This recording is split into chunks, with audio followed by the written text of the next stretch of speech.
messieurs, bonjour et bienvenue à vous dans cette nouvelle édition. Voici les principaux titres.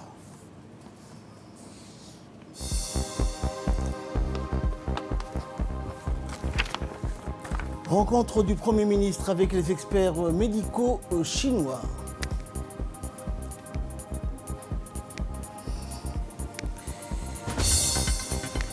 Et en Russie, près de 10 000 nouveaux cas en 24 heures.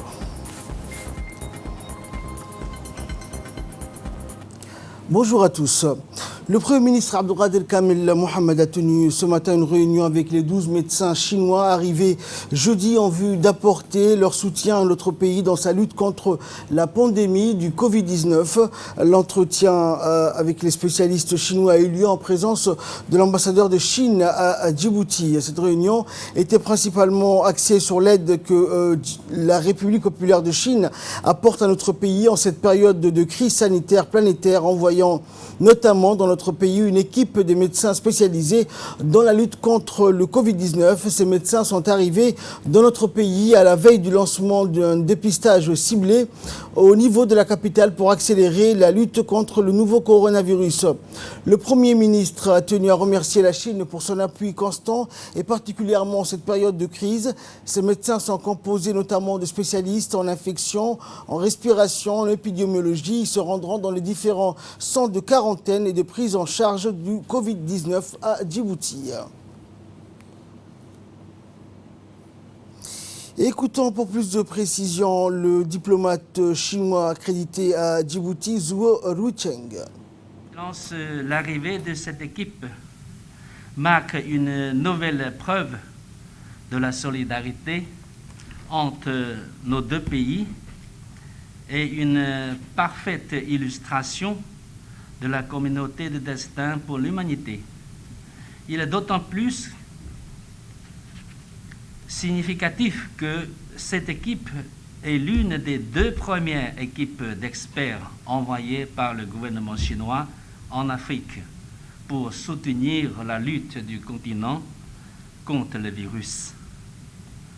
Durant leur séjour à Djibouti, qui durera 12 jours, les 12 médecins experts se rendront au centre de quarantaine, laboratoire de dépistage, les hôpitaux désignés pour écouter leurs confrères djiboutiens et partager leurs expériences en matière de dépistage, de diagnostic, de traitement clinique, de soins intensifs, de prévention et de contrôle de Covid-19.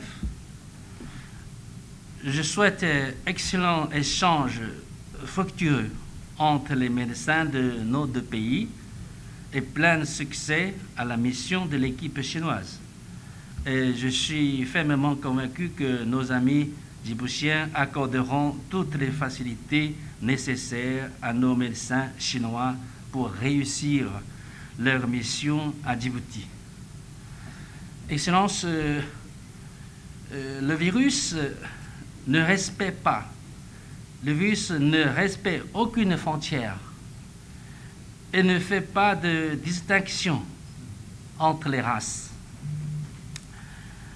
Le virus est l'ennemi commun de toute l'humanité et appelle une riposte commune. Et la communauté internationale ne pourra vaincre ce virus qu'en conjuguant les efforts pour y répondre. La Chine continuera de travailler main dans la main avec Djibouti et les autres pays africains dans une coopération solidaire pour remporter ensemble cette lutte commune contre la pandémie. Merci, Excellence. Et pour sa part, le chef de délégation des médecins chinois est revenu sur les différents centres d'intervention de ces médecins, notamment dans le centre de prise en charge et de quarantaine. On l'écoute. 医疗队的专家主要是有我们院感的 Excellence, Monsieur le Premier ministre, tout d'abord, permettez-moi de vous présenter notre équipe. Ils sont 12 médecins experts qui sont spécialisés dans les domaines tels que l'épidémiologie, les maladies infectieuses, les soins médicaux et les soins graves, ainsi que les maladies respiratoires. Et ils ont tous participé sur le premier front en Chine dans la lutte contre le Covid-19. Si nous sommes venus ici à Djibouti, c'est pour travailler la main dans la main avec nos confrères djiboutiens dans ce combat contre le Covid-19, pour partager nos expériences, pour porter notre concours à leurs efforts dans cette bataille et surtout pour explorer une voie de reprise de travail et de production ici à Djibouti. Notre arrivée à Djibouti, c'est l'aboutissement des efforts conjoints entre nos deux gouvernements et nos deux pays. Et nous sommes convaincus qu'avec le soutien de votre gouvernement et surtout du ministère de la Santé, nous avons un programme très enrichi ici à Djibouti pour connaître sur tous les plans le système et la situation réelle de l'épidémie ici à Djibouti. Pour terminer, je tiens à remercier le gouvernement djiboutien, le ministère des Affaires étrangères, le ministère de la Santé notamment, et aussi à l'ambassade de Chine à Djibouti pour toutes les dispositions minutieuses que vous nous avez réservées. Et nous allons travailler pour être à la hauteur des attentes de nos amis djiboutiens et du peuple djiboutien dans cette bataille contre le Covid-19. Je vous remercie. Et clôturons la série des interventions. Le Premier ministre Abdelkader Kamel Mohamed a remercié de son côté la Chine populaire pour son appui constant et particulièrement en cette période de crise. On l'écoute. À Djibouti, vous-même, c'est l'ambassadeur, vous êtes présent avec nous, mais surtout les médecins et les experts qui sont venus de la Chine. Ces médecins vont nous apporter leur expertise au moment où la lutte que nous menons contre le Covid-19 se trouve à la croisée des chemins. Djibouti a choisi de se doter d'un plan de riposte sous l'impulsion du chef de l'État avant même l'apparition des premiers cas à Djibouti. Nous avons aujourd'hui, grâce donc à cette stratégie, nous constatons que le ralentissement de l'épidémie et la hausse soutenue des cas guéris. Nous avons lancé hier une enquête de prévalence pour prendre dans les meilleures conditions possibles notre décision de confinement. Votre déplacement à Djibouti démontre, si besoin en est encore, le lien qui lie notre pays et le vôtre. Au moment difficile, la Chine ne nous a pas tourné le dos. Et la Chine était présente à nos côtés pour nous assister. La visite de travail que vous entreprenez à Djibouti vous allez rencontrer vos confrères djiboutiens et vous allez certainement profiter de cette occasion pour leur apporter, vous allez certainement échanger avec vos confrères djiboutiens les données sur la pandémie, mais en plus leur apporter votre concours pour que nous puissions aller très rapidement vers un déconfinement. Je reste confiant que vos confrères djiboutiens vont apprécier l'aide que vous allez leur apporter et aussi les échanges fructueux que vous allez développer avec eux. Je voudrais ici donc solennellement adresser mes vifs remerciements d'abord au président chinois, au gouvernement chinois et au peuple chinois. Je remercie aussi M. l'ambassadeur de Chine présent à Djibouti, ainsi que l'équipe médicale qui est venue pour nous assister. Merci. Il est l'heure à présent de retrouver l'appel à la prière d'Al-As. La suite de notre journal, c'est juste après ça.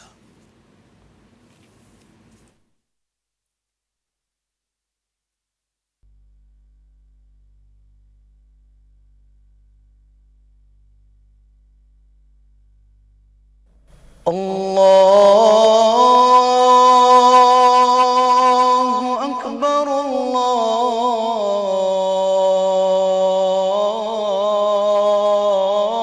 الله أكبر الله أكبر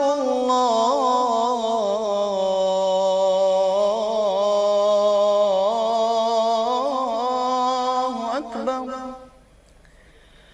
أشهد أن لا إله إلا الله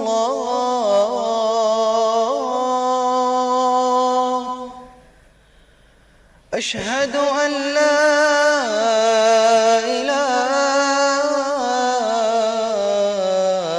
إله إلا الله أشهد أن محمد رسول الله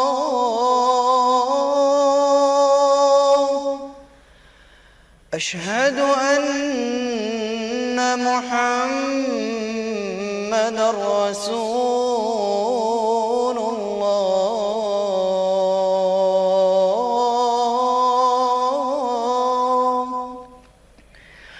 حي على الصلاة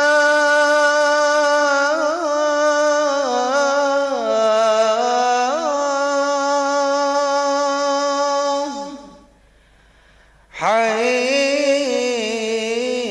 على الصلاة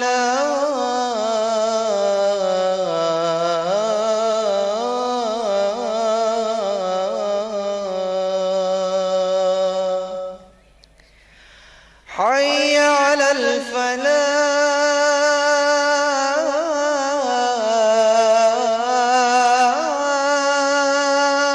الفلاح حي على الفلاح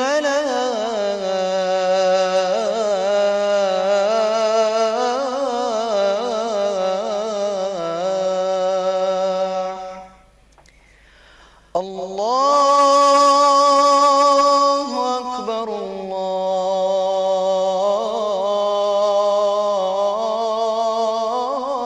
الله أكبر لا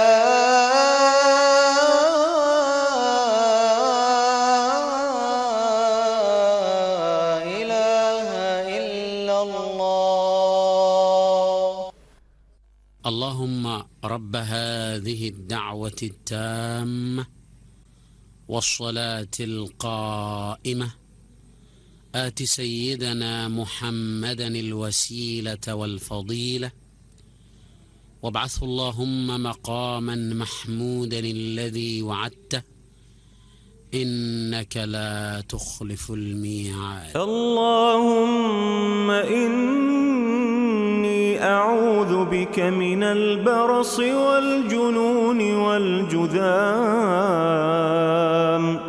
ومن سيء الأسقام. اللهم إني أعوذ بك من البرص والجنون والجذام ومن سيء الأسقام. اللهم إني أعوذ بك من البرص والجنون والجذام ومن سيء الأسقام.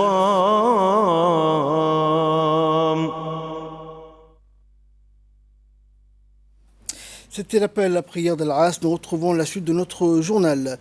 Dans le cadre des activités de lutte contre la pandémie du Covid-19, le ministère des Affaires musulmanes, de la Culture et des Biens Warf a organisé hier vendredi après-midi dans la mosquée Aïcha, située à Hodan 1, et dans la mosquée Ramadan, située au quartier T3, un concours de récitation donc, du Coran, de séances d'invocation à Allah le Très-Haut, afin qu'il puisse nous couvrir de sa miséricorde et de sa protection face à cet ennemi invisible qu'est le coronavirus.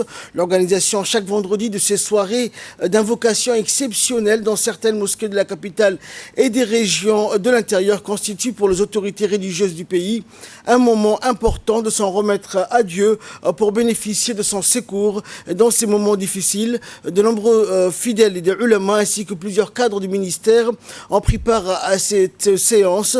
Même si les regroupements dans les mosquées ont été momentanément suspendus, les imams continuent la sensibilisation à travers les haut-parleurs dans leurs mosquées respectives. Ces moments de recueillement et de spiritualité ont nourri l'espoir de vaincre enfin cette pandémie qui a fait des milliers de morts à travers le monde. Et le ministère des Affaires musulmanes, qui est un acteur clé dans la lutte contre la pandémie du Covid-19, poursuit au quotidien ses activités de sensibilisation sur la nécessité de respecter les mesures décrétées par le gouvernement pour empêcher la propagation du virus. Le directeur de l'hôpital Pelletier, Zakaria Aouled, a réceptionné un important lot de matériel de protection octroyé gracieusement par Othman Benjeloun. Cette contribution personnelle de M. Benjeloun est composée de 45 000 masques de normes FFP2 et NK95, de 300 thermomètres infrarouges frontales et du 1000 combinaisons stériles. Ces équipements de protection sont destinés au personnel médical en respect aux normes les plus strictes en vigueur pour éviter tout risque de contamination. Cette cérémonie de remise s'est déroulée en présence du directeur général du FEPCO, Adil Jabri, pour le compte de Othman Benjeloun. Page nécrologie suite au décès donc de M. Ali Ghelle Aboubakar, ministre à la présidence chargée des investissements, le 27 avril dernier.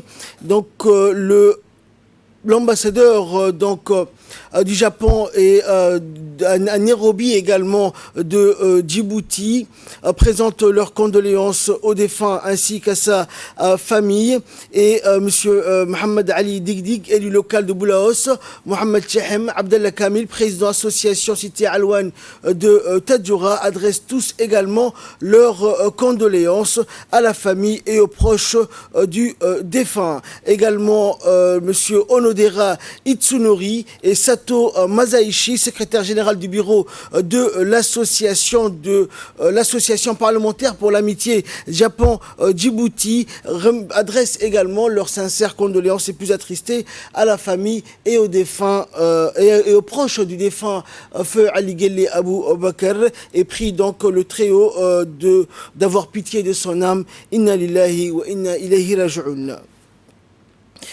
Page nécrologie également, nous venons d'apprendre avec consternation le décès survenu à l'hôpital Cheikho de Mahmoud Areite Waberi, né en 1948 à Djibouti. Le défunt laisse derrière lui une veuve, 3 enfants et 8 petits-enfants. Mahmoud Areite Waberi était employé à la radiodiffusion-télévision de Djibouti et grâce à son travail acharné et à son dévouement, il était apprécié par tous ses collègues.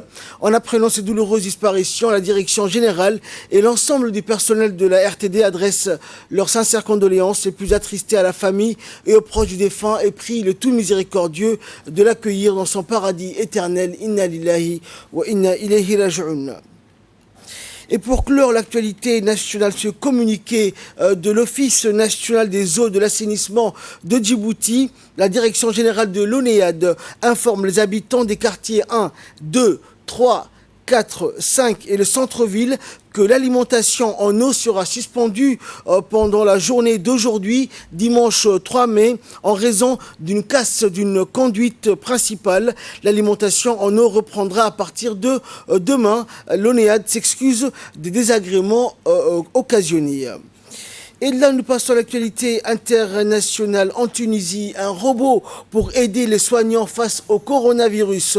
Un robot a été déployé donc dans l'un des principaux hôpitaux tunisiens qui prend en charge des patients atteints du Covid-19 afin de limiter les contacts et entre soignants et malades et d'améliorer les échanges entre patients et familles. Une première dans le pays. Cet appareil longiligne à roues surmonté d'un écran est spécialisé dans le domaine médical. Il peut mesurer la température, le pouls ou encore la saturation d'oxygène dans le sang. Un site web permet aux familles de réserver un créneau horaire au cours duquel le robot sera téléguidé jusque dans la chambre du patient pour permettre une conversation vidéo, les visites étant interdites. Le robot, dont une dizaine d'exemplaires fonctionne en Europe, notamment dans des maisons de retraite en France, est entièrement conçu et fabriqué en Tunisie par une start-up basée à Sousse, à l'est du pays, première société de robotique dans la région. Un saut technologique pour cet hôpital public qui n'a commencé à informatiser les dossiers médicaux qu'il y a 2 ans et n'a qu'un accès limité à Internet. Le robot a pu être déployé en Tunisie grâce à un don d'une entreprise allemande implantée dans le pays. Enova a également mis un robot policier à la disposition du ministère de l'Intérieur. Les hôpitaux publics tunisiens ont bénéficié de dons pour faire face à l'épidémie en Tunisie où 998 cas ont été officiellement identifiés et 41 décès. C'est ainsi que prend fin cette édition. Merci de l'avoir suivi. Restez avec nous. Le programme continue sur Télé Djibouti.